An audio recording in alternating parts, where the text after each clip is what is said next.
दोस्तों, आज हम आए हैं भिंड जिला के ब्लॉक गोहद के डैम पार्क में। इसको डैम पार्क कहना इसलिए गलत नहीं होगा क्योंकि ये डैम के सामने बनाया गया है। यहाँ कुछ समय पहले इस तरीके के जो यहाँ पे झाड़ियाँ दिख रही हैं ऊपर थोड़े, उसी प्रकार से यहाँ पे जो अभी ये रोड्स वगैरह, ये पार्क वगैरह ग्रीनरी है, सेम यहाँ पर झाड़ियाँ, कटीले वृक्ष और ऐसे ही कूड़ा कचरा था। इसके जस्ट बगल में मरघट बना हुआ है,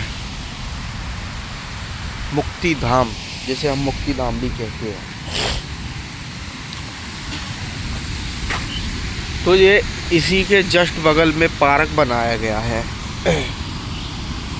इसको डैम पार्क या मरघट पार्क भी कहा जा सकता है, या कहते हम लोग तो कहते भी हैं, ज़्यादातर बांध पार्क कहते हैं इसको। यहाँ पे ये झरना चल रहा है, ये वैसली डैम है गोहद में और काफ़ी पुराना है। यहाँ पे हम देख सकते हैं इसकी जो दीवार है ये बहुत मोटी है, इस पर बाइक चलाई जा सकती है और छोटी कोई अल्टो कार भी चलाई जा सकती है, क्योंकि मैंने इसको देखा है। ऊपर से ये इतनी मोटी है तो समझिए नीचे आएगी तो नीचे और मोटी है, नीचे ही जैसे ही दीवार डैम की नीचे आती और मोटी होती चली जाती, तो उसके टूटने का कोई चांस नहीं है।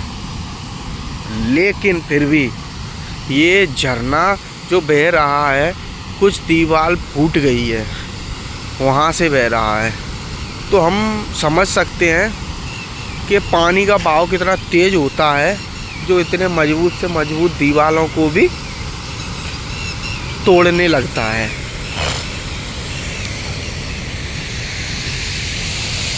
पार्क बहुत ही अच्छा बनाया गया है।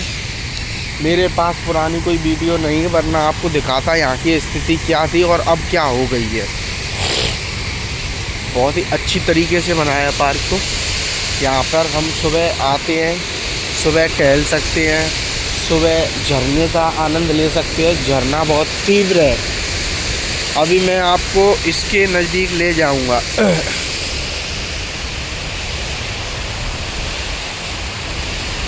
सुबह का टाइम है, सुबह के लगभग कितने बज रहे हैं, सुबह के 6:41 हो रहे हैं। यहाँ पे मैं घूमने आया था।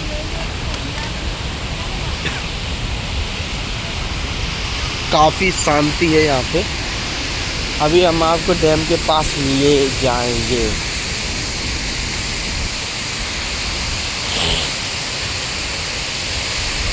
आओ, इस डैम के पानी की कैपेसिटी इतनी है कि पूरी गोहद लगभग 5 साल तक पानी पी सकती है और यूज कर सकती है। लेकिन इस डैम को खाली कर दिया जाता है समय से पहले, क्योंकि इसमें जो फसलें होती हैं किसानों की, उनको मद्देनज़र रखते हुए इसका पानी निकाल दिया जाता है। क्योंकि अगर पानी नहीं निकालेंगे तो जो भी फसलें होंगी वो नहीं हो पाएंगी और किसानों की बर्बादी होगी। तो हमारी जो भी गवर्नमेंट है उसका निर्णय है इसके पानी को जो है खाली कराया जाए, जिससे जो है लोकल जो किसान हैं, जिनकी खेतियां हैं, उसमें वो अपनी खेतीबाड़ी कर सकें। तो इसके लिए पानी निकालना पड़ता है। और गोहद में गर्मियों के समय पानी की कमी भी बहुत हो जाती है, लेकिन पूर्व में जो कमी पानी की होती थी अब उसको फुलफिल कर दिया जाता है, क्योंकि एक नहर इसमें जोड़ दी गई है। यहाँ पर मछुआरे मछलियाँ पकड़ रहे हैं और पास में ले जाऊँगा मैं।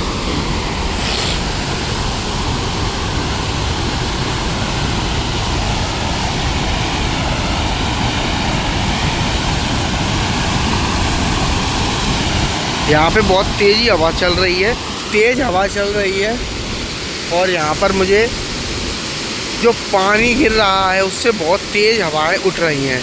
मुझे हवा बहुत अच्छी और तेज़ लग रही है। कहते हैं कि इस हवा को बहुत दूर दूर तक महसूस किया जा सकता है।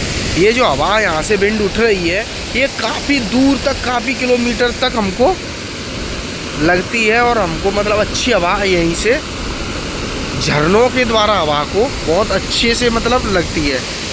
यहाँ पे इतने सारे मछुआरे मछली पकड़ रहे हैं, देखिए आप इनको देखिए।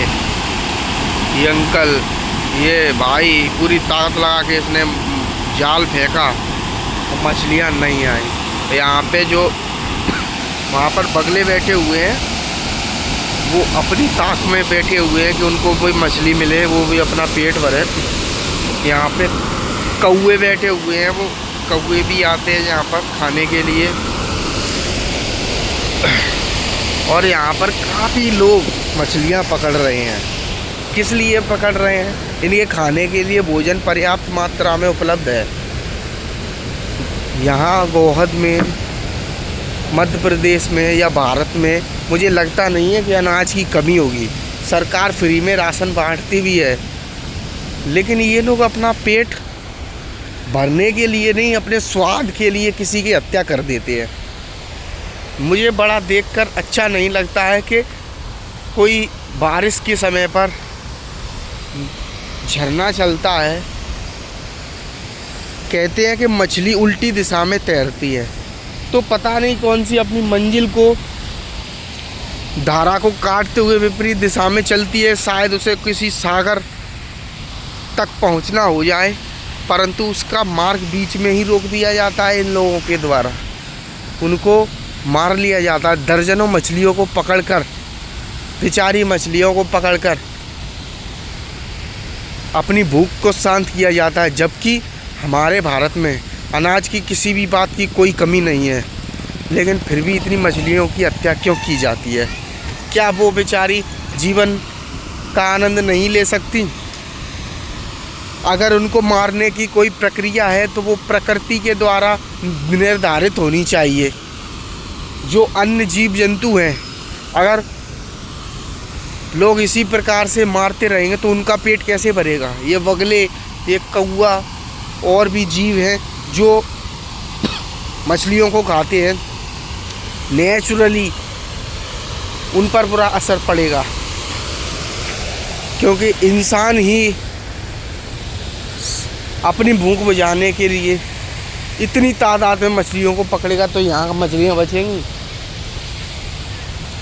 अन्य जीवों के लिए भोजन नहीं बचेगा और एक जीवन की